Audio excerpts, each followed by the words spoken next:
اللهم صل علی محمد و آل محمد. اعوذ بالله من الشیطان اللعین الرجیم. بسم الله الرحمن الرحیم. سلام علیکم. عرض ادب و احترام و تبریک این ایام پر از خیر و برکت و اعیاد. خب ما جلسه قبل راجع به این صحبت کردیم که خداوند متعال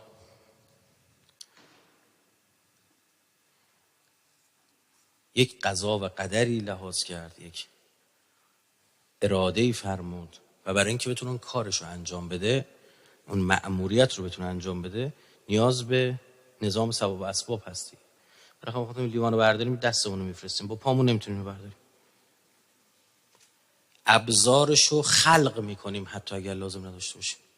برای همین خدا برای اینکه این کار پیش بره نیاز به رسولانی داره. رسول سوای پیغمبر است. اینو دقت بفرمایید. اینا چند تا واژه است باید اینجا دقت بشه. خیلی وقتا اینا خلط میشه با هم دیگه، مخلوط میشه، برداشت اشتباه صورت میگیره. رسول تو نگاه ابتدای ما یعنی پیغمبر. ما همینجوری میگیم نبی داریم، تازه برخی از انبیا رسولن، یعنی رسول بودن یه امتیاز برای برخی از انبیا. این درسته، نبی رسول ممتازتره، اما جسارتاً هر رسول الزاما نبی نیست. هر کسی که رسالتی بر عهده داره. حالا این رسالت بعضاً خیلی دقت بفرمایید، در پازل خدا تعریف شده است، اما الزاما مثبت هم حتی ممکن نباشه. انا ارسلنا الشیاطین، ما شیاطین رو فرستادیم، رسولشون کردیم. یعنی اینکه شیاطین میتونن شما رو وسوسه کنن، این بخشی از پازل خود من و خداست. من اجازه دادم، میتونستم اجازه ندم راشو ببندم. و یه دکمه داره واسه من خدا، یه اراده است، کن فیکون. اینا باید با هم خیلی دقت بشه. اگر این دقت صورت نگیره، ما خیلی وقتا نه روایات رو درست میفهمیم نه آیات رو درست میفهمیم. همه من و شما رسالتی بر دوشمون. همین امروز که نگاه کنید میبینید آقا یه کسی رسالت داره بچه‌شو درست تربیت بکنه. یکی رسالتش اینه که به پدر و مادرش خدمت بکنه. یکی رسالتش اینه که آقا همین مسجد رو مثلا اینجا رو درست کرده، همین محله رو امام جماعت، امام این مردم باشه همینجا. یکی رسالتش بوده یه انقلابی رو پیش ببره. یکی رسالتش اینه که به فقرا کمک کنه. اصلا این دعا میخواد به ما یاد بده که بگردید رسالت خودتون رو پیدا کنید. همین. و رسالت خدا این بار دیگه به معنی درست و عرفیش هم ما بگیریم که اون حالت منفیشو بذاریم کنار، چون واقعیتش اینه که در عرف و در عمل رسالت مثبته، منفی نیست. میگه به نفر یه رسالتی بردوشش مثلا نصف جامعه رو فاسد کنه، این که نیستش که. ما هم همین معنی رو و اصل هم همین معنی است، اما بعضی جایی ممکنه یه شذوذاتی ببینید، یه چیزی ببینید مثلا نادره. میخوام بگم بله این رسول این معنی عامم داره. این بر اون جهت درس کرد. بر دوش اولیاء خداست. در ثانی این قاعده برای بقیه هم هست، یعنی راه ولی خدا شدن همین است و تو شبکه ولایت الهی بالا اومدن همین است. یعنی فقط بر اهل بیت نیست. من و تو هم باید بگردیم ببینیم امروز رسالتمون چیه، کارمون چیه، وظیفمون چیه. رسالت به معنی مأموریت، نه پیغمبری. مأموریت ما چیه؟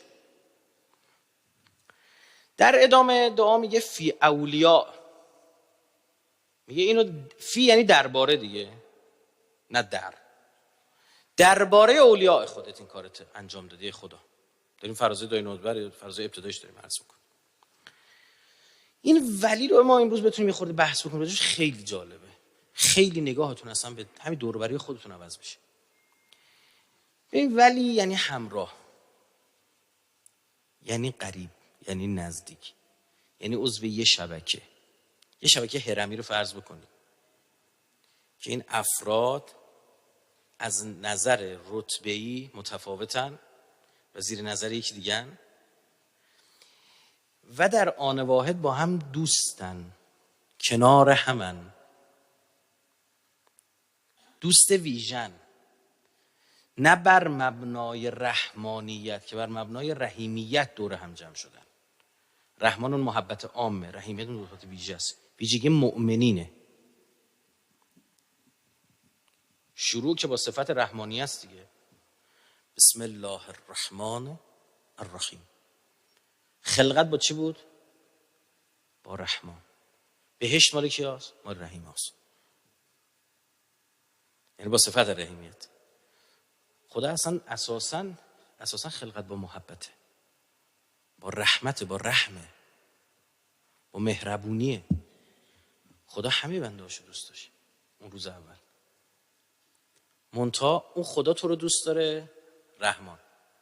تو خدا رو دوست داشته باشی چی؟ رحیم. قرآن میفرماد یحبهم و یحبونه، یعنی هم اونا تو رو دوست داره هم تو باید اونا رو دوست داشته باشی. خدا رو میگه عشق یه طرفه نمیشه، عشق یه سره همش درد سره. یهود میگه ما لازم نیست عاشق خدا باشیم، خدا یه طرف عاشق ماست. قرآن میفهمن ان زعمتم، اگر شما زعمتونه، زعم یعنی پندار غلط، توهم زدید که به راستی شما اولیاء خدا هستید، فتمنوا الموت ان کنتم صادقین، آرزوی مرگ کنید بپیش من خدا زودتر. بعد ادامه آیه میفهمد اینا عمرن آرزوی مرگ نمیکنن والله علیم بالظالمین، من عالمم به این دروغگوهای ظالم پدر سوخته. این دو طرفه باید باشه، یحبهم و یحبونه. یحبهم خدا دوست داشته باشه اونا رو با صفت رحمتش همه رو خلق. گفت با فطرتتون زندگی کنید، با عقلتون زندگی کنید. راهنما هم براتون میفرستم، آیین‌نامه رو میدم بخونید خودتون، میدم دستتون آیین‌نامه رو.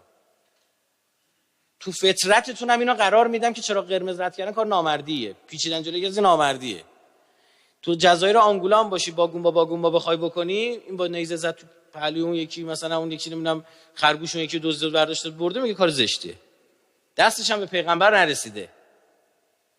فطرت داره، نبی درونی داره، عقل داره، اینا مبناست. آقا یه نفر تو جزایر نمیدونم گواتمالا نمیدونم جزایر گواتمالا خب تو جزایر فیجی، تو بومیان جزایر قناری فیجیه، مثلا تو خوان فرناندز یه جزیره یالا نمیدونم اونور آرژانتین کجاست، اونجاها تو بومیاشون اینا اصلا خبری از خدا و پیغمبر بهشون اصلا نرسیده. اینا بهش میرن یا جهنم میرن. یه بحثی داریم در مورد اعراف که اون موقع یه جایی امتحانی هست، اونو بگذاریم. این تو همونجا به فطرتش عمل میکرد یا نه؟ اینی داشته، یعنی از ظلم بدش میومد، از کمک کردن خوشش میومد. آقا اونایی که بهش جهنم حالیشون هم نیست، قدر سربازاشون رو میدونن. دیدید میدان براشون مجسمه میسازن، کهنه سرباز اون نفر. برای چی؟ برای میگن این فطرت ما رو چاق میکنه. دمشکم رفت فداکاری کرد.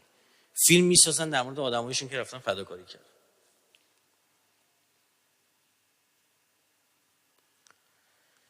پس ولایت یک شبکه است که چند تا ویژگی داره. یکی تبعیت. اهل سنت ولایت رو میگن معنیش چی؟ دوستی. حداقل اونجا رو میگن دوستی. این هم میگم درسته. تبعیتی که دوستم هستن، هم دیگرم دوستم دارن. و نتیجهش چیه؟ حکمت. آدمی که تو شبکه ولایت قرار میگیره، تو این هرم ولایت قرار میگیره، به میزان جایگاهی که داره نسبت به رأس هرم، حکمت هم پیدا میکنه. اصلا اون چیزی که عامه ولی خدا بودنه، برخی از اولیاء خدا پیغمبر میشن، یه مأموریت ویژه دارن. حالا یه سوال، ولی خدا بودن مهمتر است یا پیغمبر بودن؟ ولی خدا بودن.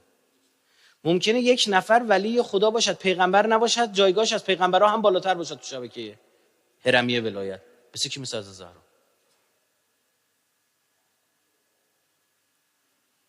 ایشون پیغمبر نیست، امام هم نیست، اما ما میگیم بعد از پیامبر و امیرالمومنین شخص سوم از نظر رتبه. متوجه عرضم شدید؟ این راه پیغمبری بسته شد.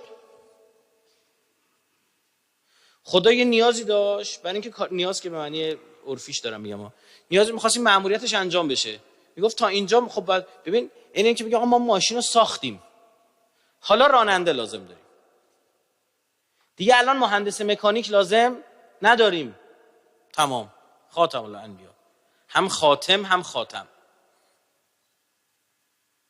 هم نگین پیامبراست هم خاتمه دهنده پیغمبر شبکه نبوته، تمام شد. اما امامت تمام شد؟ خیر، امام داریم. الان من شما میتونیم امام بشیم؟ خیر، چون آخر امام هست، یه جایگاهی برای یه نفر قرار داشت. اما ما ولی خدا میتونیم بشیم؟ بله. آیا ما ولی خدا داریم از پیامبری هم بالاتر باشه؟ بله. از مقام پیغمبری هم میتونه بزنه بالاتر. اینجا یه نکته ظریفی هست که ما پیامبر خودمان امام هم هست. اینو برادران اهل سنت متوجه نشدن، امامت ایشون رو متوجه نشدن، اساسا اصلا اهل سنت امامت رو نفهمیدن. و بزرگترین اتفاقی که افتاد، این تفرقی که حاصل شد بین ما و اهل سنت، همین ندانستن امامت.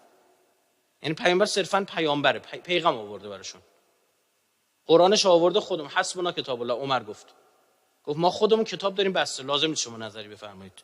اونجا که پیامبر فرمودن آتونی به صحیفه، اتیون به صحیفه و دوات، برای من قلم کاغذ بیارید، ما خودمون بلدیم، دست شما در نکن. بعدها هم حتی برخی چیزایی که پیامبر آورده بود و با توجه که خودشون به قرآن رجوع کردن تغییر دادن. گفتم براتون بعدها هم تغییر دادن. مثلا پیامبر شب ما وضو میگرفت، سر رو مس میکشید، پاها رو مس میکشید، نمیشست. بعدها گفتن که خب ما قرآن دستمونه، سوره مائده آیه 6، ما برداشتمونیم بعد پاونو بشوریم. اون برداشت پیغمبر بود.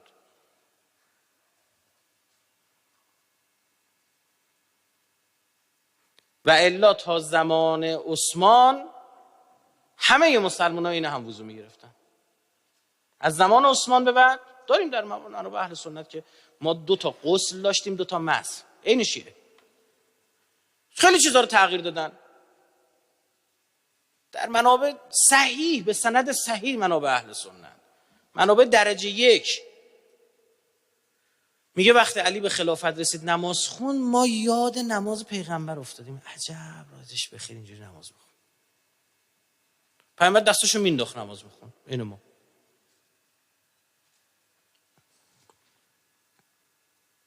از زمان خلیفه دوم به دستور ایشون دستور بسته نماز، واسه تکتف ایستاده.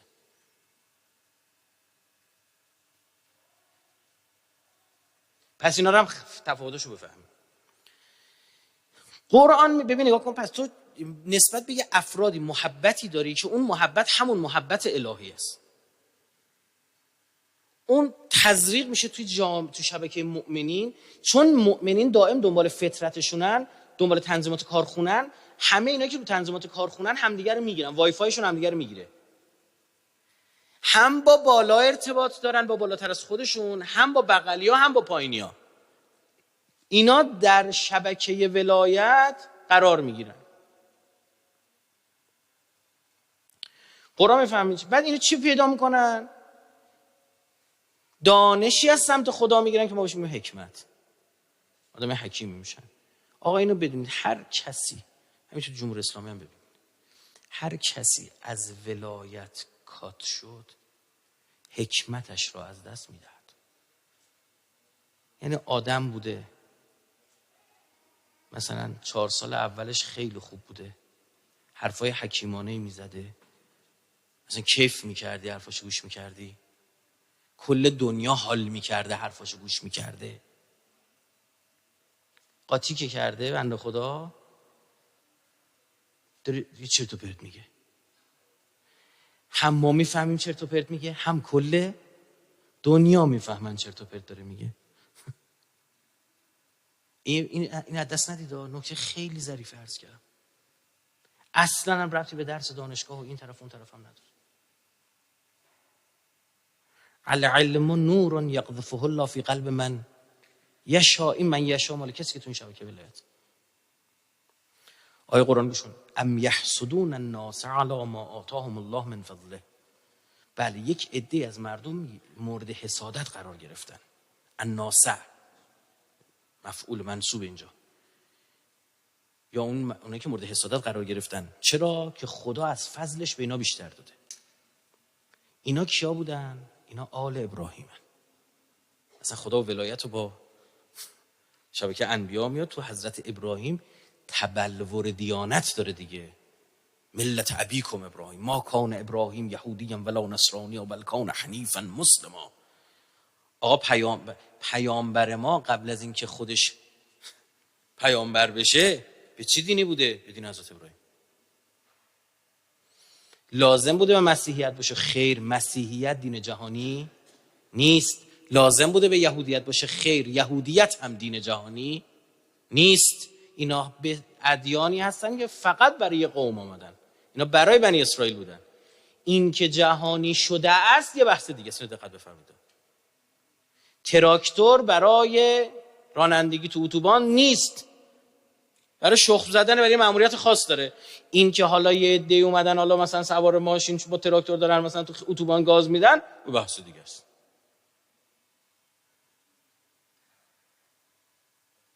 اصلا برخی از احکام یهودیت مثلا احکام تنبیهیه، فقط برای همون قومه.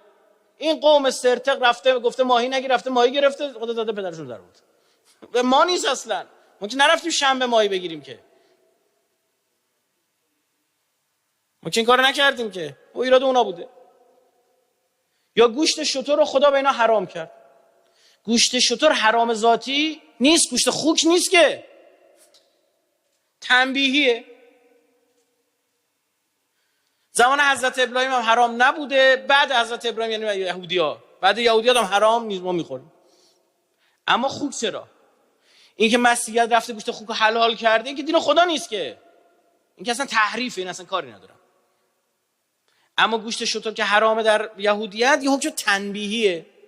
یه خدا تنبیهش کرد، دنبه گوسفند گفت نباید بخورید، نمیدونم چی نباید بخورید، مثلا حالشون رو بگیره. برای یه قوم خاصه. برای موسایی که در سرزمینی هست که گاو پرستن، احکام فقط میاد هی گاو بکش، نمیگه گوسفند بکش. میخواد اون انحراف اونجا به خوشگونه. حالا دیگه مثلا مسئله شا گاو پرستی یه قوم دیگه نیست. فقط آتینا، پس به راستی ما عطا کردیم آل ابراهیم بر آل حضرت ابراهیم الکتاب. میگه ما پیغمبری به اینا میدیم که اینا که تو این شبکه ولایت، ول حکمت هم به اینا میدیم. و آتیناهم ملکا عظیما، اون ملک عظیم مال ایناست. حالا نگاه کن، الکتاب پیغمبری. فرزند حضرت ابراهیم پیغمبر داشتن یا نه؟ بریم اول شاخه اسحاق. بریم شاخه اسحاق. پیغمبر داشتن یا نه؟ بله، خود اسحاق شروع شد. بعدش یعقوب، بعد موسی، عیسی، اینا همه شاخه اسحاق پیغمبران. مخلصشون هست رو سر ما جا دارن. اون قدم که ما به اینا احترام میذاریم، نه یهودی‌ها احترام میذارن نه مسیحی‌ها. والا اون تورات که آدم بخونه فقط سرش رو بنزه پایین، مثبت 18 من 4 تاش اینجا بخونم، فردا باید پدر مادرم میگن حرفای زشت میزنیم، بچه‌ها ما میشنم یاد میگیره. پیغمبری که با دختر خودش زنا کنه، پیغمبری که زنای محسن کنه، همین شر و ورا رو بستن به انبیاء الهی توی تورات. حکمت چی؟ حکمت به عبری چی میشه؟ کسی که حکمت داره حکیم. حکیم به عبری چی میشه؟ خاخام. حکمه. میدونم میگن خاخام یعنی حکمت داریم. و آتینا ملک عظیما میگن مال ماه. مشایع یا مسیح میاد. بیایم تو شاخه اسماعیل، الکتاب، میگه قرآن که اصلا مال شاخه اسماعیل ویژه، پیامبر، ولی حکمه، علی حکیم، صفت امیرالمومنین در قرآن علی حکیمه. یاد بری سراغ علی. و آتیناهم ملکا عظیما. به اونا چی داد؟ سلیمان ملکا کبیرا. اونجا ملک کبیر داد، این ملک عظیمه. که اونا فرزندشون که دعاش اومدیم صبح داریم میخونیم. پس بین این افراد این شبکه یک محبتی شکل میگیره، همدیگر دوست دارن. چرا؟ چون سورسشون یکیه، چون وصل به این شبکه هستن. آیا به ما هم میشه وحی صورت بگیره؟ بله، خدا به مؤمنین الهامات میکنه. برای همین نگاه کن، نظر جمعی جامعه مؤمنین مهمه، نظر اکثریت جامعه مؤمنین مهمه. یه موقع است میگه اکثرهم لا یشعرون، اکثر یه چیزی شنیدن نمیفهم چی میگن. این اکثرهم لا یشعرون لا یفقهون، نمیدونم کافرون، نمیدونم فاسقون، مال جامعه که کفار توشن.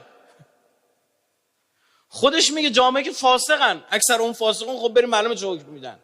نه جامعه ایمانی. تو جامعه ایمانی به نظر رهبری نگاه کنید، سال 96 میگه باید ببینیم این بار خدا دلها را به کدام سمت میچرخاند. یعنی کسی که تو جامعه ایمانی انتخاب میشه و انتخاب خداست. به واسطه کی؟ مردم. یعنی دل مومن دست خداست.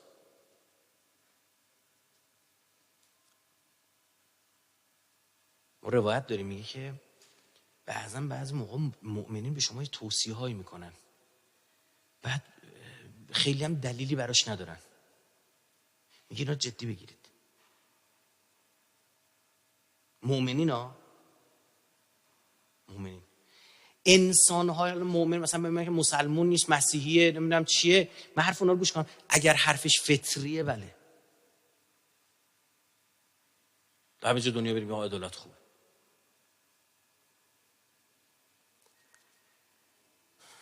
محمد رسول الله.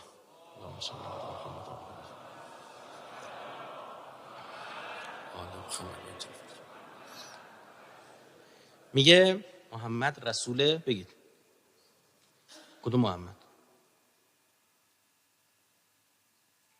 بگید. مطمئنید؟ این آیه ویژه‌ایه. اولا تمام حروف عربی تو این آیه هست، 28 تا حرف تو این آیه هست. این خودش نکته داره. این یک بطن تفسیری است در قرآن. محاسبات ابجدی بطن تفسیری است. امام باقر تفسیر فرمود. حضرت نشستودن. خب بنی امیه هم مثلا این سال از بین میرن. آقا از کجا داری میگی؟ غیب میگی؟ شما قرآن نمیخونید؟ پیر به پیغمبر ما بنی امیه تو قرآن ندیدیم. خب شما نمیفهمید کجاست؟ الف لام میم صاد، این یعنی بنی امیه بله. حضرت محاسبه که الف یک لام فلان میم فلان ها، محاسبه که سالش در میگه این سال بنی امیه بین میره. راوی میگه یا خود حضرت به شهادت رسید همون سال بنی امیه مروان حمار شکست خورد و بنی امیه تومارشون پیچیده شد. بابا معجزه است قرآن. یعنی اگه گفته الف لام میم صاد، نگو الف لام میم زاد، یه دلیلی داره. نمیفهمیم ما. میگه که علم 27 یا 28 شنیدید، حرف تا ظهور چند تاش کشف میشه؟ 4 تا. همین عددا رو میگن. این که تمام حروف در این آیه است، این خودش معنی داره. این آیه های ویژه‌ایه. محمد رسول الله والذین معه، کسی که با او ان، تو شبکه او ان، یه ویژگی دارن. بذار اول آخرشو بگم. رحما بینهم، اینا با هم رحیمن، با هم خیلی مهربونن، خیلی هوای هم دارن. آقا ماها تو شبکه پیغمبر نیستیم. کسی که به برادر مؤمنش رحم نمیکنه دروغ میگه تو شبکه پیامبر. چنان باید هوای همو داشته باشیم، چنان باید از هم دستگیری کنیم و این شبکه رو دیوار دورش باید بذاریم. چه جوری؟ شما با براءت دیوار میذاری. ببین، با تولی ولایت دوستی این طرف، تبری اون طرف، درستش هم همین تولی تبریه، نه تولو تبرا. حالا میگیم دیگه بیند. همینی که رحما بینهم اشداء علی الکفار، نعره میزنه سر کافر. آی ترامپ قمارباز، مرد این میدان، جرأت داری بلند شی اینجا، قبلش برو بر سبزاد پوشک آماده کن، نمیدونم چی شاخشونه. این طرف توی خط با اون سرباز افغانستانی، پاکستانی، ایرانی، لبنانی، هر جایی. این یه مشیه، این یه شیوه است. باید داشته باشید. تراهم، میبینیشون اینا رو رکعن سجدا. اینا علی حرف هم نیستن. خب ببین، پس یه ارتباطی بدنه ولایت با همه. ولی خدا، مومن ولی خدا. میدونی تو بهش هم یه چی صدا میکنن؟ یا ولی الله. میخواد صدا کنه داداش به اینجا حسن حسین محمد تقی نقی شهرام برام ولی الله. تو جهنم چی؟ عدو الله. صفت بهشته.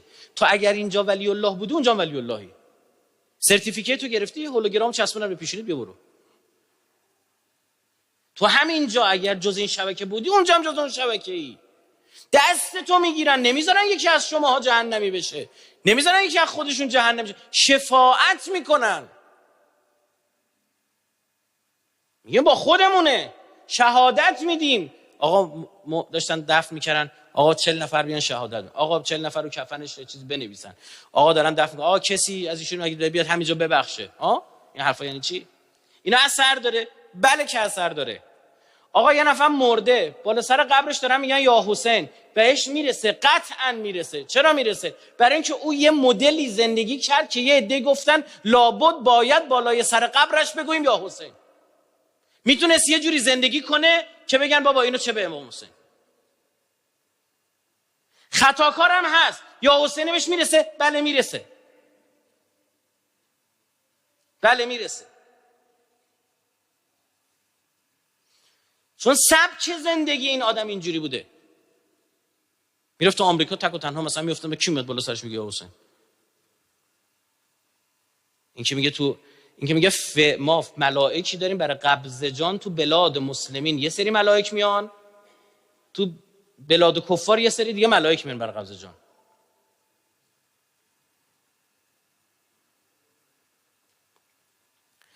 پس یه رحما بینهم، اینا با هم یه هم ترازا، خود بالای خود پایین تر. اما همینها در آنی که به هم دارن برق میدن، انرژی میدن، از هم انرژی میگیرن، محبت میدن، از هم محبت میگیرن. اینجا گوش کن، تراهم رکعن سجدا، به اصل شبکه هم وصلن. کیه؟ خود خداست. اینا در رکوع و سجودن. رکوع و سجود در صلاتن. صلات یعنی چی؟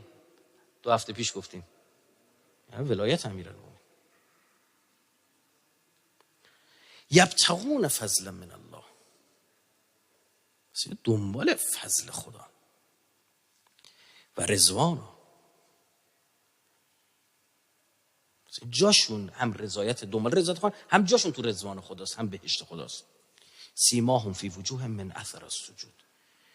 میگه اثر سجده رو تو صورت‌ها اینا میبینی، نور سجده رو تو صورت اینا میبینی. حالا شاید اثر سجده شاید مثلا رد محرم باشه، نمیدونم. خب ذالک مثلهم فی التوراة و مثلهم فی الانجیل کزرع اخرج شطأه فآزره فاستغلظ فاستوى. مثالشون تو انجیل مثل اون گیاهی یعنی که اول ضعیفه، همه جدیشون نمیگرفتن. پیامبر وقتی قیام کرد اینطور بود دیگه، اما جوری قوی میشن که یعجب الزراع. آقا زارعین کف میکنن، تعجب در میان. لیغیظ بهم الکفار، برای اینکه کفار به غیظ در بیان. دیدی داخل این شبکه رحمت، بیرون غیظه. بله، وعد الله الذین آمنوا و عملوا الصالحات منهم مغفرة و اجر عظیم. این شبکه ولایت یعنی اولیاء خدا. حالا سر شبکه ما کیه؟ امیرالمومنین. امیر المومنین، اشهد ان علی ولی الله. یعنی ما با این اشهد ان علی ولی الله آقا کلی مفاهیم رو مرور میکنیم. ما میگیم ما به قائل بر این شبکه ولایتیم، ما قائل بر این هستیم که اصل اون بالا خود خداست و از او تبعیت میکنیم و او فرموده عضوی از این شبکه بشید. و کسی که اشداء علی الکفار نباشد، گوش کن، یعنی مرز نداره اون بغلش، وا که باشه چی میگه؟ یا غریبه میاد تو یا این میره لا غریبه ها. بله، وارد شبکه چی میشه؟ ولایی شیطان میشه. ما 2 تا ولایت رو زمین نداریم، ولایت الله، پیامبرش، اهل بیت و مؤمنین، اون طرف ولایت شیطان و یاران شیطان و جنود شیطان. سومی نداریم آقا جون، نداریم. ببخشید اینجا من مجبورم، بحث اعتقادیه، باید باز بکنم. قرآن یهودیت رو تحت ولایت الله میبینه یا ولایت شیطان؟ و لعناهم و لعنوا بما قالوا. ابا واستکبر رو برای شیطان میگه، مستکبر بود. از این طرف هم برای یهودی‌ها میگه ذالک بانهم قوم لا یستکبرون، برای مسیحی‌ها میگه، یعنی که یهودی‌ها برعکسشن، یعنی یستکبرون. اونور میگه شیطان ابا واستکبر، استکبار ورزید، اینجا میگه یهودی‌ها هم یستکبرون. لا یستکبرون برای مسیحی‌هاست، برای مسیحی‌هاست میگه لتجدن اشد الناس، بدترین مردم، عداوة للذین آمنوا، کیه؟ الیهود و الذین اشرکوا. بعدش مشرکین. این خیلی عجیب. الیهود، اون الف و لامی که خدا میذاره اولش، الیهود و الذین اشرکوا و لتجدن اقربهم مودة للذین آمنوا الذین قالوا انا نصارا. دوست دارین همون کسایی میگن نصرانی. میگی چرا بابا؟ یهودم پیغمبر من قبول نداره، مسیحیت هم پیغمبرم قبول نداره، امامم قبول نداره. تازه در احکام یهود به ما نزدیکتره، گوشت خوک نمیخوره، ختنه نمیکنه، این چیزا هست ها. مسیحا این کارا نمیکنن. میگه اینا خیلی مهم نیست. مهمه ها، خیلی مهم نیست. مهمتر ریشه است. میگه چه؟ میگه ذالک بانهم قوم لا یستکبرون. چه این نصرانی ها قوم مستکبری نیستن، یعنی قبلی‌ها قوم مستکبری بودن. اون کی بود؟ اون لتجدن اشد الناس عداوه، یعنی یهودی‌ها مستکبرن. مستکبر کسیه که میگه من نژاد برترم. مسیحیه داره میگه نژاد برترم، یا یهودیه میگه نژاد برترم. تمام شد. کی اون بالا اول گفت من نژاد برترم؟ خلقتنی من نار و خلقته من طین. تمام. هر نژاد پرست پدر سوخته‌ای ولو شیعه باشه، گوش کن، ولو شیعه باشه، این تو شبکه شیطان اومده، اسمش اینجا نوشته، رسمش اون طرفه، اسمش اینجا نوشته، رسمش اون طرفه. آقا این ولایت هایی در قرآن بهش اشاره شده؟ بله. ببین گوش کن، کتب علی، این قانونه، کتب علیکم الصیام، واجب شده بر شما روزه. کتب قانونه، میخواد چیکار کنی؟ علی به کی برمیگردین؟ علی به شیطان برمیگرده.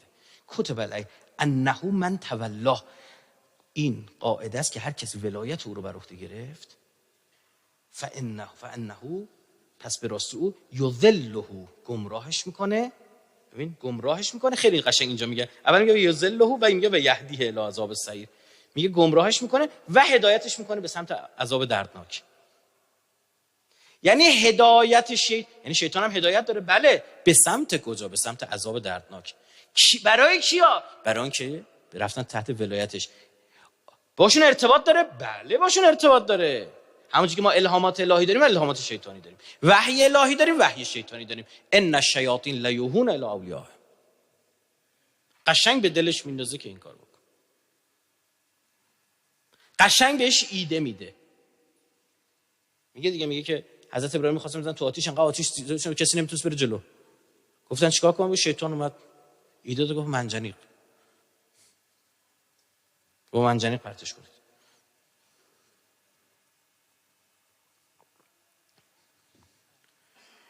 و دو ولایت بیشتر نداریم. ببین ما چی خوندیم تو آیه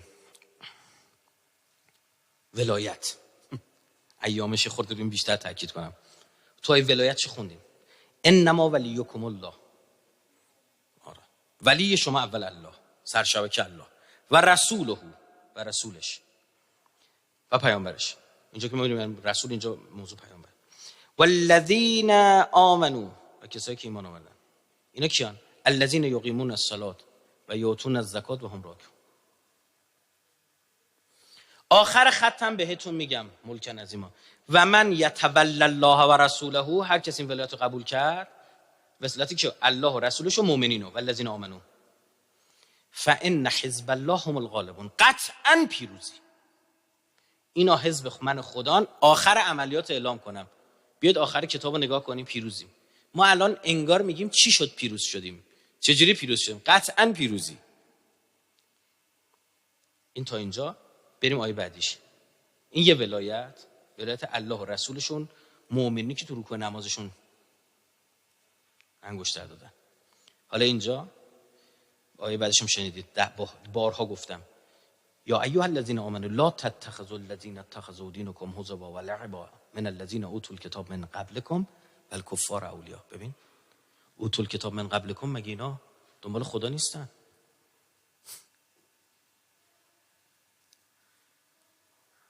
والکفار اولیاء، میگه یا ولایت علی رو قبول میکنی یا ولایت کفار و اهل کتاب. هیچ تعارفی باید ندارم. آقا یک کلام همین الان جهان اسلام رو نگاه کن، تمام. ببینید کسایی که ولایت علی رو قبول دارن کجای ماجرا، کیان دارن صبح و شب این ور اون ور یواشکی علنی غیر علنی دنبال ارتباط با اوتل کتاب من قبلکم، دنبال ارتباط با یهودن. کیا؟ و کفارن. چه کفار و اهل کتابی؟ الذین اتخذوا دینکم هزوا و لعبا، که پیغمبرتونم مسخره میکنن، که قرآنتونم آتیش میدن، که کاریکاتورش هم میکشن، که فیلم موهنم براش درست میکنن. این دو نوع ولایت. ولایت سومی نداریم، اون ولایت الله و رسولش و امیر المومنین. این طرف ولایت شیطان، کفار و اهل کتاب منحرف. شوخی نداریم. آیه بعدش تکلیف اونو روشن میکنه. تازه میفهمی قرآن چی بی ربط هم حرف نمیزده، ما نمیفهمیدیم. چون شما حالا فهمیدید صلات یعنی چی. بلا فاصله آیه بعدیش اینه و اذا نادیتم الی الصلاة، وقتی شما فرا خونده شدید سمت صلات، اتخذوها هزوا و لعبا، به بازی گرفتید. ذالک بانهم قوم لا یعقلون، عقل نداشتن. چون گفتیم ویژگی‌های شبکه ولایت چیه؟ فطرت، عقل و فطرت. یا پیغمبر درونی. تو چرا باید از علی بدت میاد؟ بیا اینجا توضیح به من بده. بیا اینجا بشین. برای چه از علی بدت میاد؟ چیکار کرد؟ بابا ما کشت تو جنگ. چرا کشت بابا تو؟ اون طرف بود، تو سپاه دشمن. مسلمونی؟ آره. بابات که نمیکش، بابات میاد پیغمبر میکش که. میدونم اما خوشم نمیاد. دیگه چه ایرادی داشت؟ یتیم نواز بود. دیگه چه ایرادی داشت؟ تمام عمرشو گذاشت برای دفاع از اسلام. دیگه چه؟ ساده زیست ترین آدما بود. بالاخره ما تو خلفا کسی هم داشتیم که عزیز من یه عباش 100 دینار بوده. دینار که دیناره دیگه، طلا 5000 سال طلا قیمتش طلا. معلومه چیه؟ اینا ریال نیست سقوط کنه عزیزم. سر و صاحب داره دینار. هر یه دینار 4.25 گرم طلا. 100 دینار 400 گرم طلا، نیم کیلو طلا تقریبا با اون 25 تا. فقط طرف معادل نیم کیلو طلا پول عباش شد. نه دیگه 100 تا 4 گرم میشه 400 گرم. 400 گرم دیگه. 100 تا 4 گرم میشه 400 گرم دیگه. آقا خیلی اوضاع خرابه که. نیم 400 گرم طلا گرم چنده؟ ایشون قیمت دستشه میگه 1 تن. تو بابا این مهریه میده معلومه. اینا که خطر چیز دارن به روز در میان قیمت. همین هولوش هست. خب 400 تا همون یک و خورده ای. آقا خدا وکیلی 600 میلیون مثلا پول عبای یه نفر. ایراد علی چی بوده پس؟ نه واقعا ایراد علی ابن ابی طالب چی بوده؟ آقا قبول نکردی عده‌ای رو باشه. چرا قبول نکرد؟ چرا قبول نکرد؟ بشین منطقی. نه من عربم نه تو عربی. من سیدم نیستم، تو شاید مثلا سیدم باشی. باشه؟ جفتمون زینف نیستیم. ببین واسین بغل چرا ایراد گرفت؟ گفت چی کار میکنید با اسلام؟ گفت ته این جریان شما یزید ابن معاویه میزنه بیرون.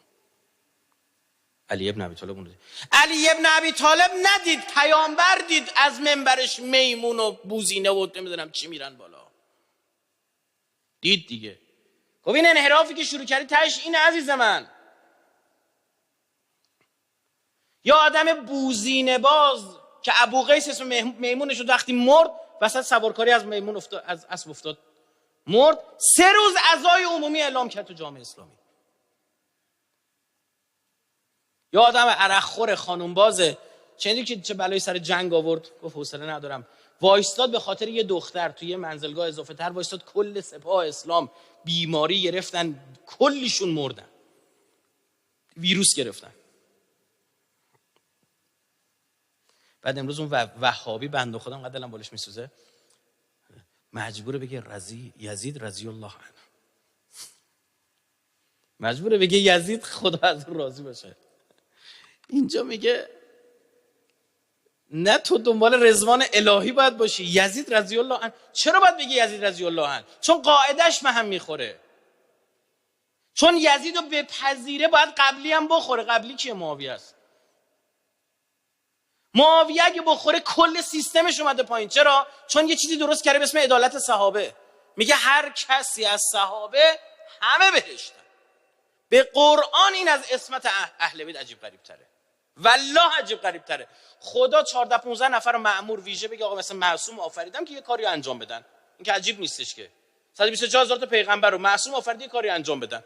فقط برای این کار اینا رو ویژه من دوست داشتم من ببین دستم همه چی از گوشته، خب میخوام یه وسیله از آهن درست کردم که باشه کاریو انجام بدم. این عجیب نیست. اما این که برگردی بگی که گوشت نسوزه عجیبه. بگی تمام این 100,000 نفری که پیغمبر رو دیدن، میگه که صحابه هم در تعریف بردارن اهل سنت اینه که هر کی پیغمبر دیده باشه چش تو چش سلام صحابه شدی. صحیح بخاری میگه. ببین مثلا میگن کل ثقیف بنی ثقیف کلا صحابن. چرا؟ میگه تو حجۃ الوداع کل ثقیف شرکت کردن. میگه تو حج بوده پس لابد پیغمبر دیدی سلام اون پیغمبر ها. مگه میشه تو حج بزرگ اونجا رو نبینی؟ سخنرانی کرده، مراسم داشته، پیش نماز داشته، تو حتما دیدی پس صحابه ای.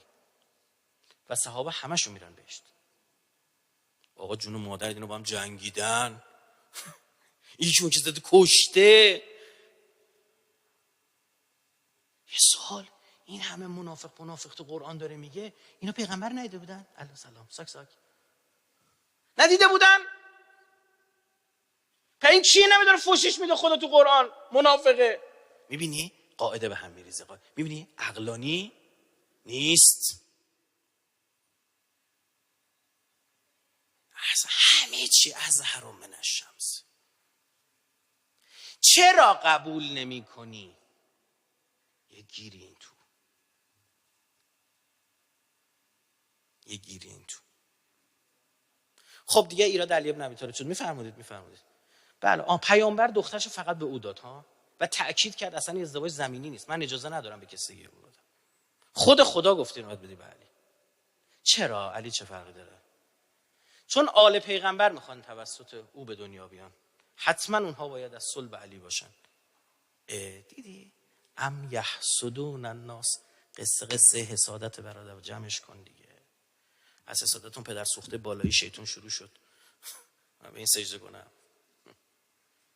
درد حسادت داداشو میندازه تو چاه، برادر میندازه تو چاه، غیر برادر کاری نکنه.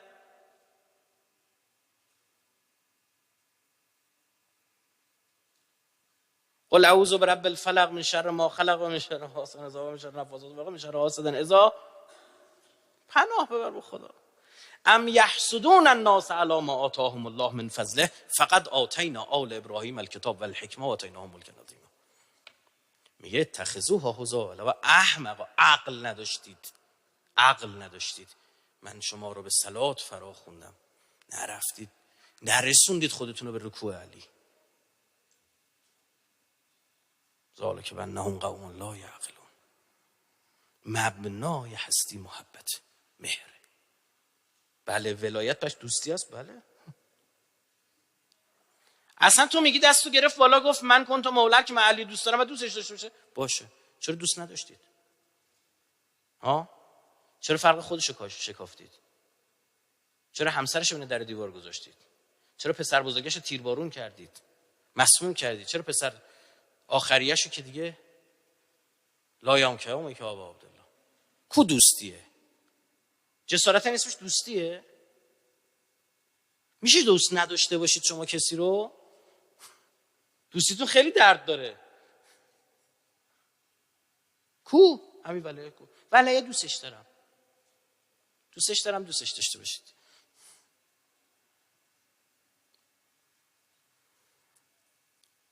بله مبنای هستی محبت به خدا. ببین قرآن میگه تو مثلا حب تو باید تنظیم بکنی با خدا، دشمنی تو باید تنظیم کنی با خدا، بغض و حب تو وال لله عاد لله. امیرالمومنین پدر کشتگی داشت با تک کسی که بهشون جنگید، که بگه همین دعا به ما میگه احقادن بدریتن و خیبریتن و حنینیه، حقد عقده ها گیر کرده بود.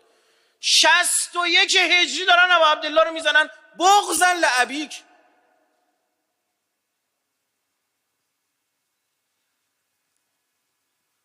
علی اکبر چون با انا علی ابن حسین ابن علی با اینو ویژه بزنید. به علی بودن افتخار میکنی؟ علی چی دیگه میگه؟ اسم خداست که ها؟ اسم خداست دیگه. خدا اسم خدا. چرا یکیشون بعدن اسم بچه‌شون علی نذاش؟ صفت خداست. یکیشون اسم بچه‌تون چرا علی نذاشتید بعدن؟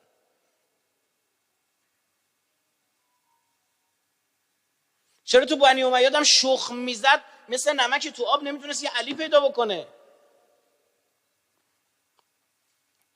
حالا اینجا ماجرا قشنگتر میشه. والمؤمنون والمؤمنات. ببین قرآن میتونه بگه مؤمنون شامل زن و مرد میشد دیگه، میدونیم اینجا همه جمع میبنده. مؤمنون مؤمنات، زن مردشون، حتی بعضهم اولیاء بعض.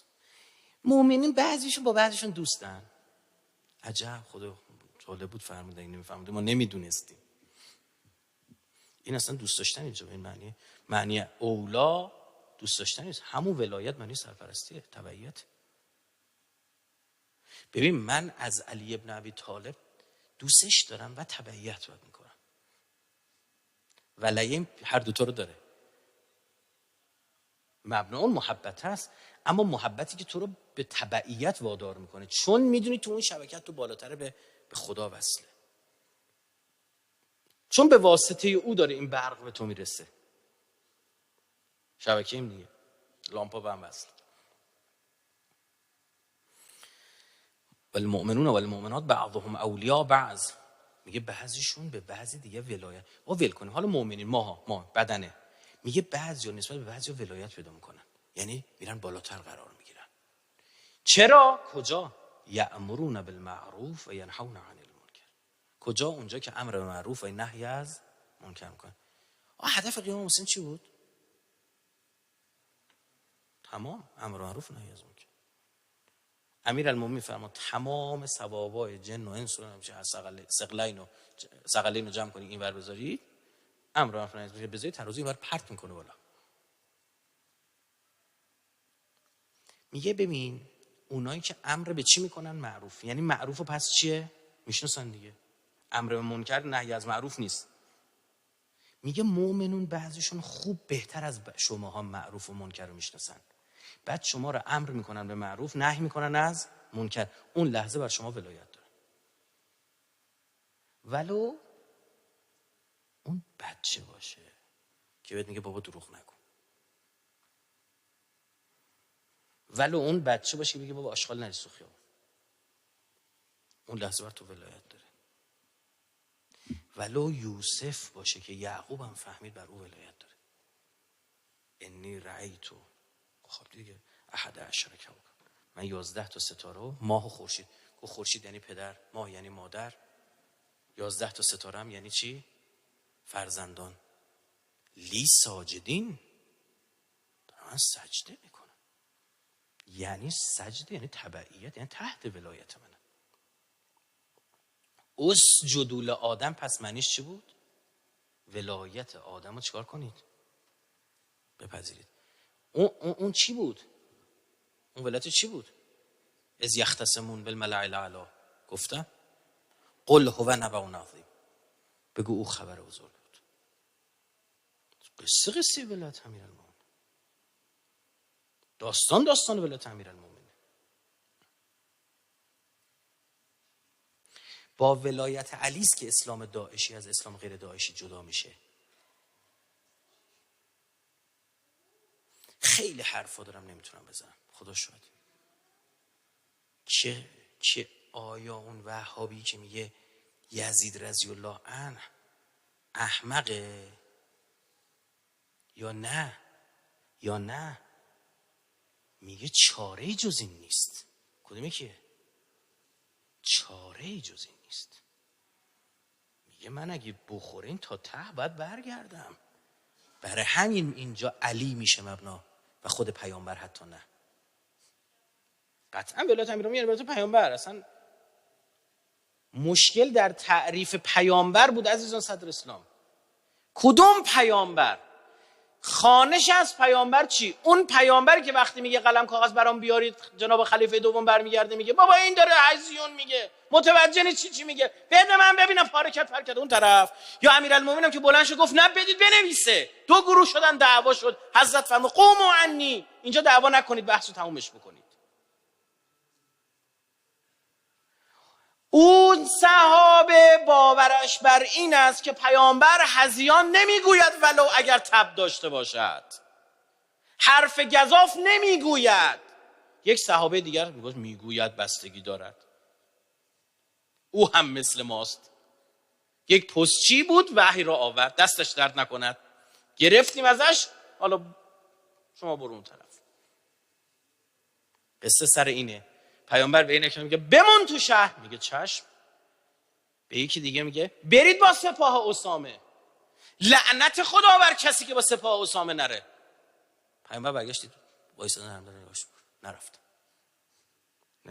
ما خبر داریم میخوای دنیا بری، ما رو میخوای بفرستی دنبال نخودسیا دم اردن، بگه نمیدونیم. برگشتیم اینجا علی رو گذاشتی دیگه استیبل شده، دیگه نمیتونیم تکونش بدیم. نه خیر، من اینجا تکون نمیخوام، شرمنده. پیغمبرم دارم بهتون میگم بگی پیغمبر باشی. دعوا سر پیامبر است. اما اینجا نکته سر اینه که گفتم چی؟ وهابیه اینقدر احمقه به یه یزیدی که نماد کثافت و رذالته بگه رضی الله عنه. قاعده‌منده، وهابی قاعده‌منده، چاره جز پذیرش یزید نداره. گرفتی چی شد؟ این دومینو همینجوری بخوره میره عقب، اوه به جای باریک میرسه. میگه بعدش میشه معاویه، عدالت صحابه. عدالت صحابه خود هیچی نمیمونه از هیچی. معاویه رو کی گذاشت راسته اونجا؟ جناب خلیفه دوم. کی قفلی زده بود که معاویه رو برداره وقتی به خلافت رسید؟ کی بود؟ علی. تفاوت‌ها رو میبینید؟ آقا من دارم اصلا نه حدیث برات خوندم، هر چی حدیثم خوندم از سنی خوندم، جز اینه. چی اینجاست؟ یه خورده بشینیم با هم ببین خب این ایراد علی دیگه چی بود؟ پیدا کنیم، یه دو تا ایراد پیدا کنیم. قصه ذالک و انهم قوم لا یعقلون. ببین نمیگه لا یعلمون، نمیگه لا یعلمون، میگه میدونید. ما میدونیم کراک بده اما میکشیم. میدونیم از هر کسی بپرسی میدونیم. کسی که چیزی میدونه انجام نمیدیم که عقل نداره. تو نمیدونستی این کارو چقدر شنیدی نفر میخواد توبیختون کنه ها؟ تو نمیدونستی؟ یعنی اگه نمیدونستی که اوکی باشه، نمیدونستی اوکی. این که شرطش این بود باید بری بدونی. هل یستوی الذین یعلمون والذین لا یعلمون؟ آیا کسی که میدونن کسی نمیدونن یکی ان؟ خب حالا میدونستی یا نمیدونستی؟ تو نمیدونستی این اینجوری میشه، برای چی این کارو کردی؟ یعنی میخواد مچ بی عقلی تو بگیره، نه بی علمی تو. مبنای بهش جهنم چه؟ عقل. ذالک بانهم خیلی قشنگه. مثلا آیاتی که افلا تعقلون، آنه میخواد عقل داشته باشید. آیاتش برید ببینید که میده عدل این آیات سوره جمعه است. همین قصه است دیگه. مائده که سوره اهل کتابه، همینجوری شروع میکنه، صحبت صلات میکنه، صحبت رکوع سجود میکنه، منتها وقتی میگه اذا نادیتم للصلات یعنی ولایت امیرالمومنین، اونجا خصوصیش میکنه صلات من یوم الجمعه، امام زمانو میگه، اونجا خاصش میکنه صلات من یوم الجمعه. یه قرآن به من بدید، حیفم میاد دست شما دارم، گوش کنید، حیف اینه. بسم الله الرحمن الرحیم.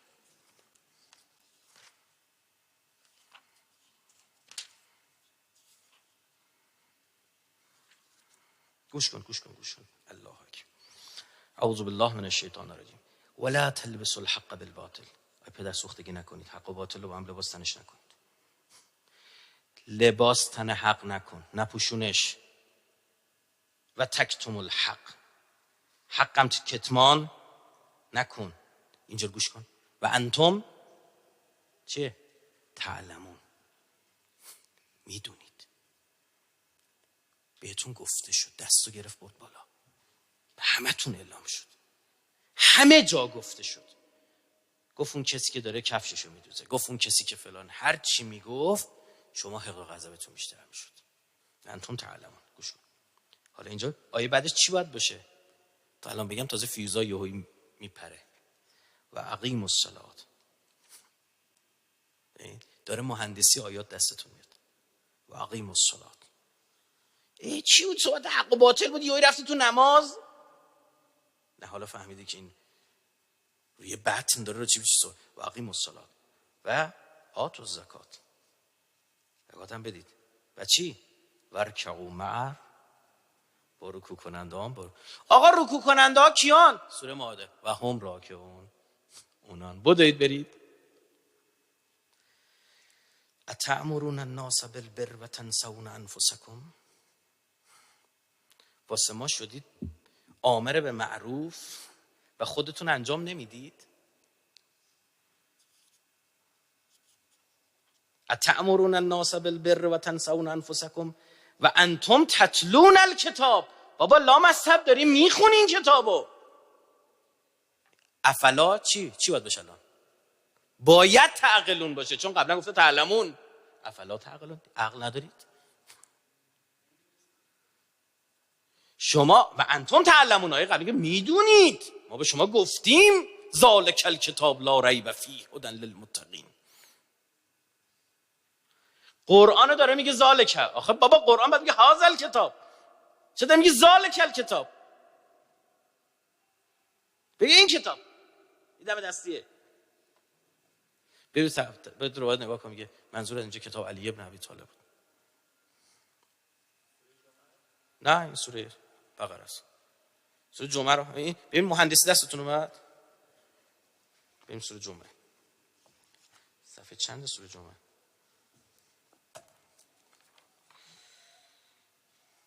شما 550.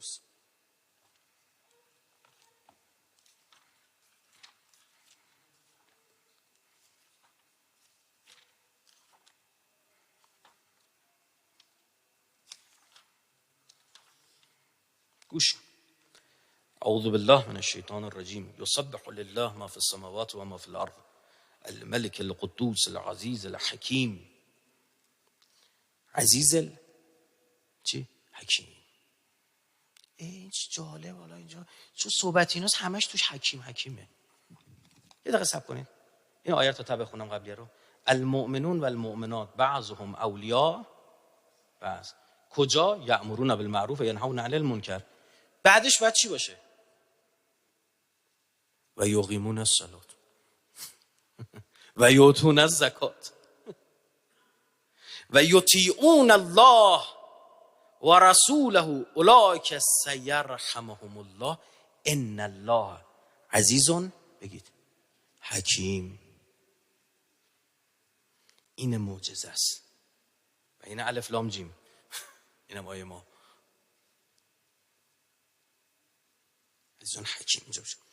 یسبح لله ما فی السماوات و ما فی الارض الملك القدوس العزیز الحکیم هو الذي بعث في الأميين رسولا منهم يتلو عليهم آياته ويزكيهم ويعلمهم الكتاب والحكمة.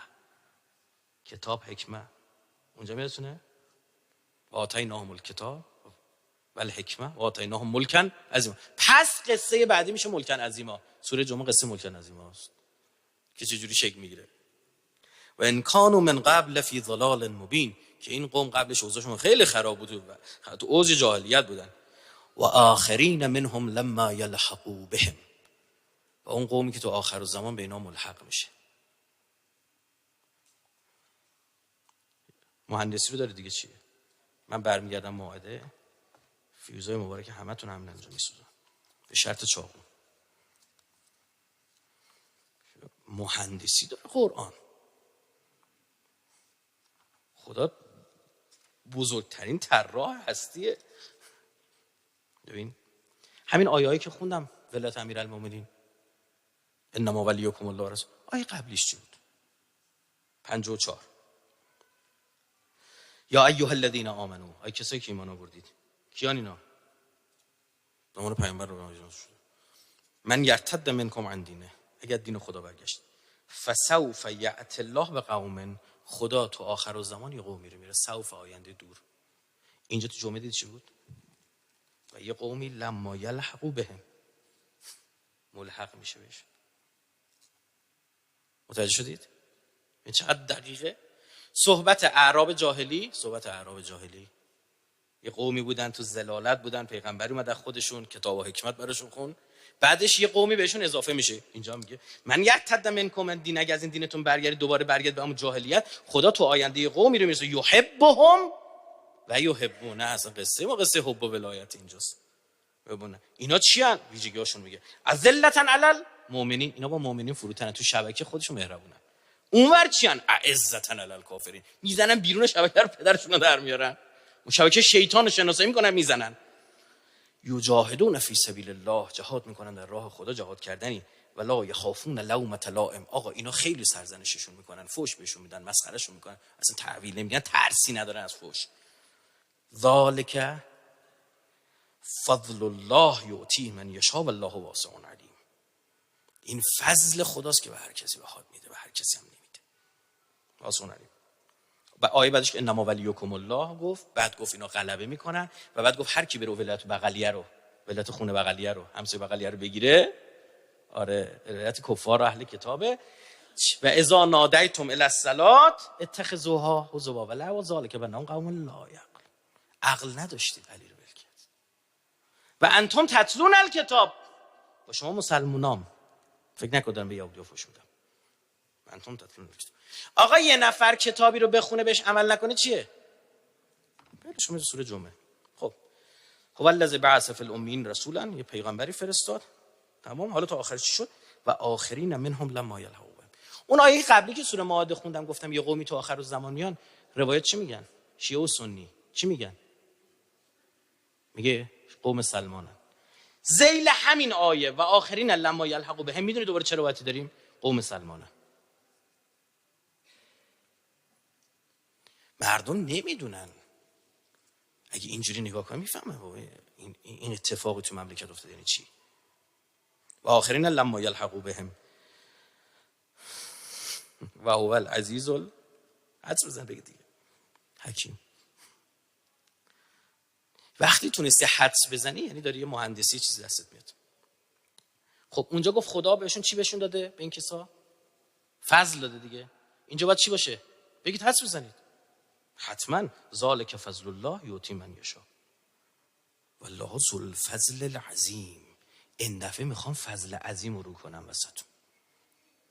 کتاب حکمت بعدش ملک عظیم بود دیگه، اونجا ملک عظیم، فضل عظیم. حالا نگاه کن.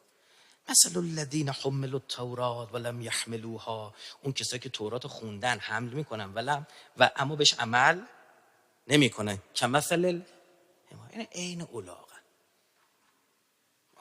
مثل الذین حملوا القرآن ولم یحملوها کمثل، از حمار بدتر. این هم الاغه. چه فرق میکنه؟ و انتم تتلون الکتاب، کتابو میخونید، و تنسون انفسکم، خودتون رو تأمرون الناس بالبر و تنسون انفسکم. یعنی چی؟ یحمل اسفارا، این کتابا رو فقط حمل کنه. بئس مثل القوم الذین کذبوا بآیات الله، آی مگه بدتر از این قومم داریم که اینجوری تکذیب کردن آیات خدا رو. والله لا یهدی القوم الظالمین، که شما ظلم کردید. به دمد کی داره حرف میزنه؟ به یهودیا دیگه. حمل تورات دیگه از واضح تر بگه. خب ایراد یهود چی بود؟ خدا پرستی رو کنار گذاشت، هارون پس زد. از همونجا قصه شروع شد. حضرت موسی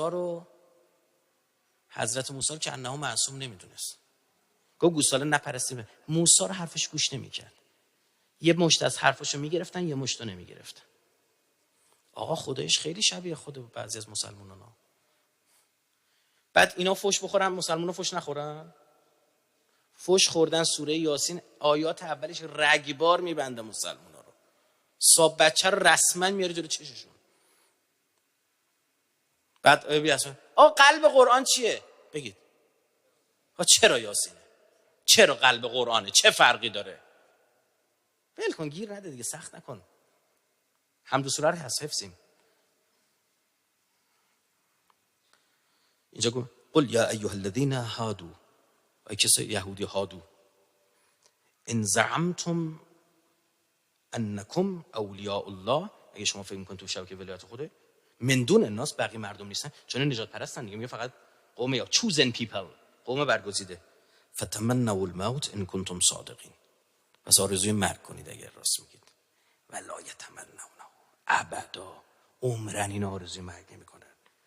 به ما قدمت ایدیهم والله علیم بالظالمین، چون خودشون میدونن چه گناهایی کردن. به ما قدمت ایدیهم، چیا فرستادن.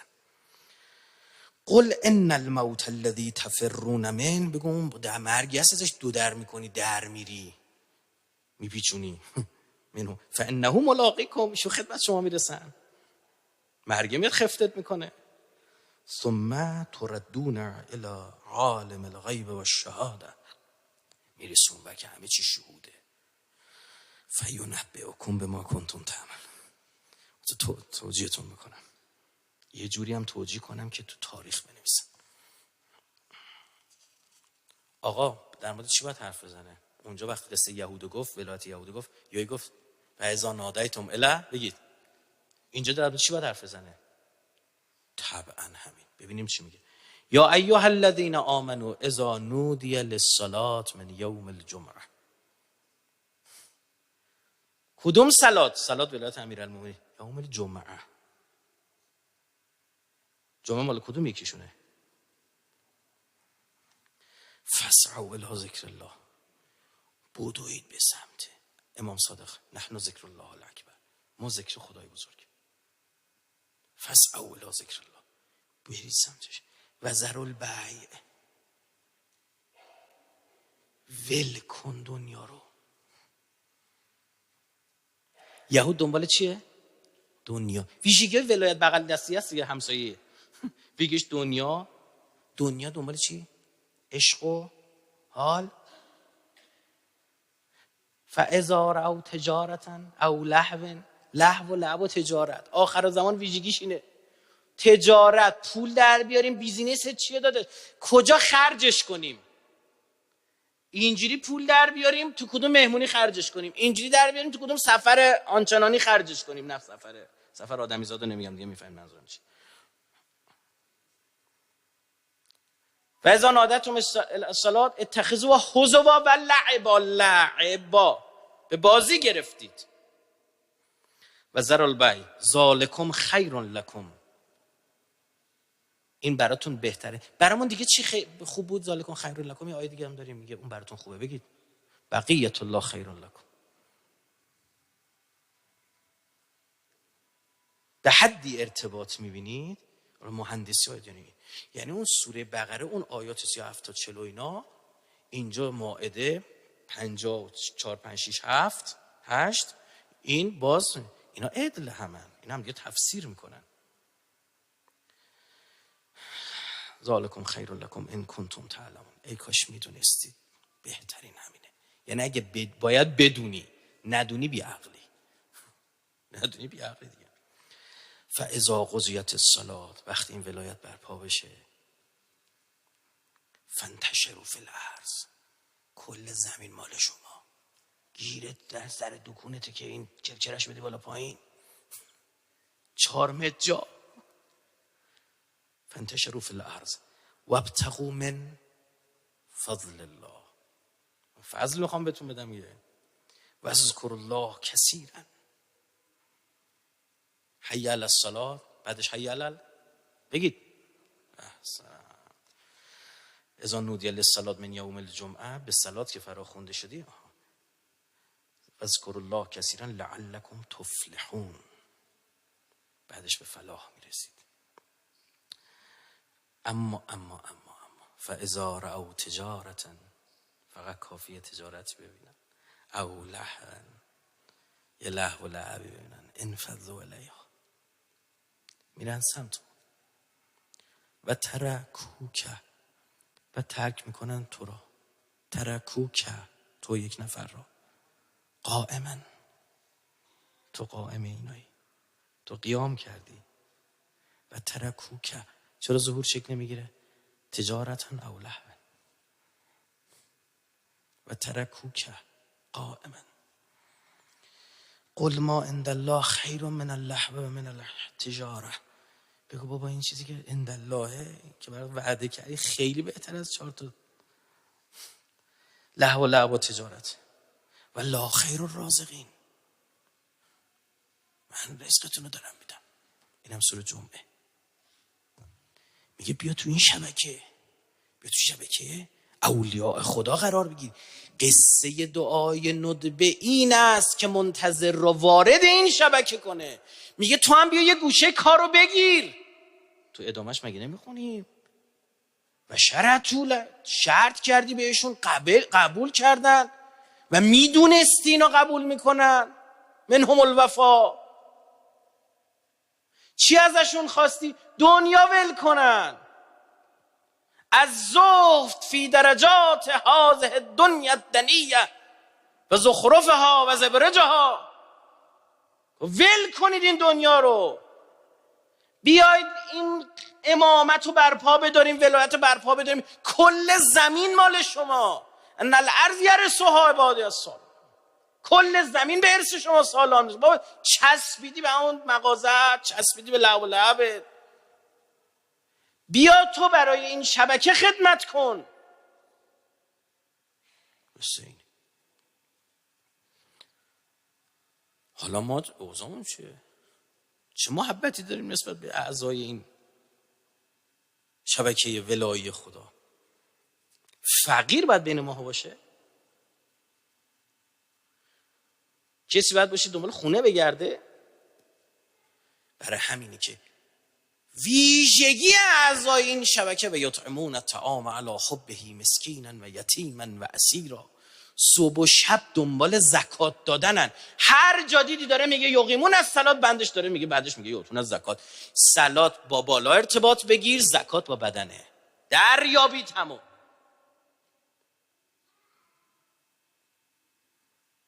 به یؤتون از زکات. حالا جالبه کل صلات رو تقلیل دادیم به همین نماز خوندن، اونو میخونیم، زکات نمیدیم. مثلا شیعه به صدقه دادن، به احسان کردن، به زکات دادن معروفه. اهل بیت ما اینو این بخش آقا جون ما شما رو قبول نداریم. زبون املال اجازه میدید این بخش ما بریم شیعه یکی دیگه باشیم؟ سر نماز انگشتر داده.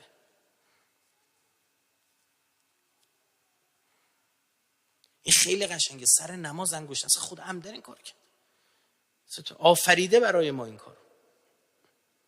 ما بفهمیم یعنی چی. هی زندانی آزاد کنن، هی گرسنه ها رو سیر کنن، هی برهنه ها رو بپوشونن.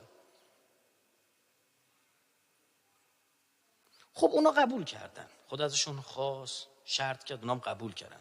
3 روز پشت سر هم همینجور آدم میفرستاد. خداست میفرسته دیگه. هی میخوان افطار کنن، هی یه نفر میاد میگه آقا بیا بگیر.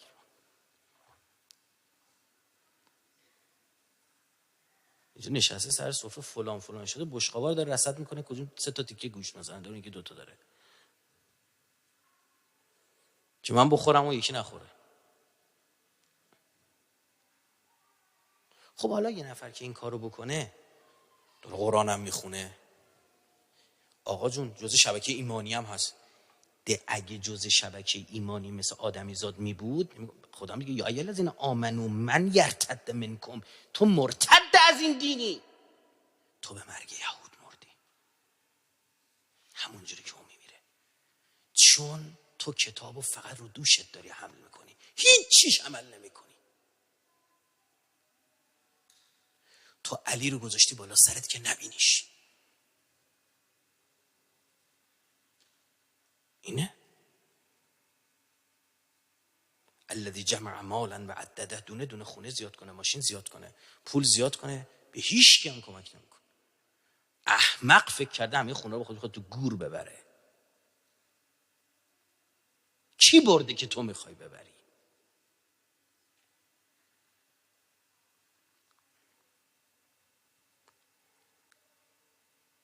جاب و صخره بالله، کوه و سوراخ میکردن برای خودشون خونه داشتن. کجان؟ کی بودن اینا؟ اسمشون چی بوده نمیدونیم. رفتن. بیاید این فینبئکم بما کنتم تعملون، بیاید این ور کارتون دارم. یه غضب الهی اون طرف منتظره. پس عضو این شبکه بودن به حرف نیست، به حرف نیست. یجاهدون فی سبیل الله ولا یخافون لومة لائم، به عمله. هرچی تو این شبکه تو به خدا، تو شبکه ولایت به خدا نزدیکتر بودی، چی؟ قربت بیشتره. و گوش کن، و کائنات فرمان پذیرتر و ملائک فرمان پذیرتر. اون بالای بالا که قرار گرفتی 72 حرف، یعنی تمام ملائک در اختیار تو. چه خدا بهشون بگه بمیران، چه تو بگی بمیران، هیچ فرقی نیست. چه خدا بگه زنده کن، چه تو بگی زنده کن، هیچ فرقی نیست. ببین حضرت ابراهیم خدا قرآن نشون میده چجوری اومد تو این شبکه بالا تا امام شد تو 91 سالگی. خدا چجوری زندگی میکنی؟ ابراهیم بیا خودت زنده کن، بیا صفت حیا داشته باش، بگو زنده شو، تو بگو، میخوام به حرف تو گوش کنن. اینه قصه. عیسی تو بگو زنده شه. بردار گل بردار بمال به هم دیگه، یه چیز درست کن، فوت کن. خفاش شد، فوت کن، میپره. تو خواستی، تو ولی خدایی، بیا بالا. حالا این راه بر ما بسته است، آره یا نه؟ خیر. پیغمبر نمیشی. هر امام و پیامبری ولی هست، اما هر ولی الزاما امام پیامبر نیست. اولیا هم در معنای خاص خودش فقط شامل حال 14 معصوم میشه. یه معنی عمومی داره، وقتی میگه اولیاء الله به صورت خاص یعنی 14 معصوم. پس بدونید بعضی از پیغمبرها به بعضی دیگه فضیلت دارن. اینا تو شبکه ولایت بالاترن. تلک الرسل، اون پیغمبرها، بعضهم علی فضلنا بعضهم علی بعض، بعضیشون به بعضی دیگه فضیلت دادیم، بالاترن. منهم من کلم الله و رفع بعضهم درجات، و بعضی هم درجاتش همینجوری بردیم بالا. همینجوری این درجات داره میره بالا. اون بالای شبکه پیامبر گرامی اسلام و لحمه و دمه که تو همین داره بی‌نظیر این دعا. یعنی من دعایی ندیدم اینجوری اینو زیارت جامعه اینجوری مرور کنه اعتقاداتش رو، استخوان بندی درست بکنه. پیمان روز الستم پیمان ولایت بود. اصلا همین بود.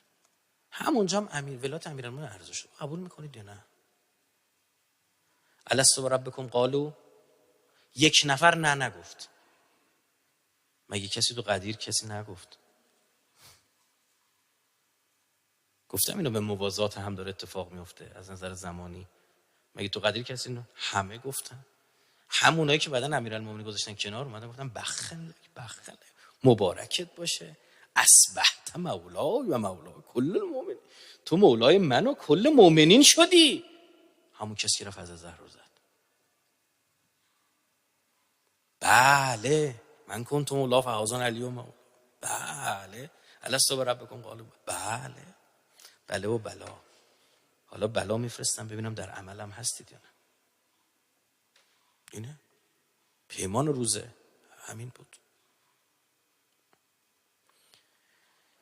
اینجاست که برادر من این دنیا که کات شد، خوب گوش کن، اینجا حرف مهم میخوام بزنم. این سخنرانی من 2-3 بار گوش کنید. آیات یه بار دیگه مرور کنید. من خیلی قبل و بعد رفتم. شاید شما اون تسلط که من اینجا رو آیات داشتم نداشته باشه، از ذهنتون بره. سوره بقره اول، بعد مائده، بعد جمعه. کلید واژه ها عقل، علم، حکمت، فضل، ولایت، دونو ولایت، اینا. آقا جون مردیم ژنتیک کات، داداشتون دنیا نمیشناسه. اون دنیا این مال این دنیاست. جسم، جرم، جنس مال این دنیاست. اون دنیا چی کار میکنه؟ ولایت.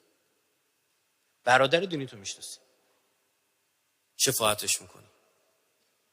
حالا داداش خودت ممکنه برادر دینیت هم باشه. متوجه شدی؟ همسر خودت با تو هم ولایت باشه. آره میشناسیش، با هم یه جایی.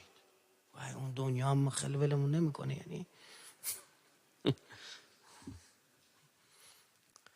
آره اگر اون آدم که امیرالمومنین باشه، تو هم امیرالمومنین باشی، که عاشق حمید، با کسی دیگه اصلا تو به کسی دیگه تو فکر کنی حوری خرکیه. قاطی نکنیم. اون دنیا مبنا ولایت. اون دنیا دیگه این بابات نیست، امیرالمومنین بابات،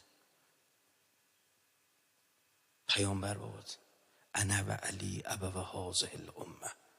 بعد گریه میکنی یا لیتنی کنت ترابا، ای کاش خاک میبودم. چرا؟ چون پدر خاکو میبینی، ابو ترابا.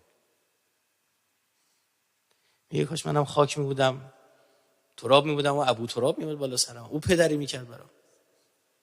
و یقول الکافر یا لیتنی کنت ترابا. این کافر فقهی نیست، این کافر به ولایت، ولو مسلمان. مگه نفرمود من یموت یرنی، من که اصلا عاشق مرگم فقط برای همین.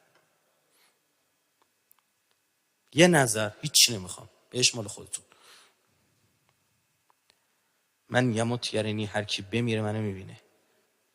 همه میبینن، یه عده‌ای مستش میشن خوشحال، دستشونو میگیره، یه عده‌ای هم میزنن تو سرش و یقول الکافر یا لیتنی کنت ترابا، خاک تو سر من، کاش منم خاک میبودم.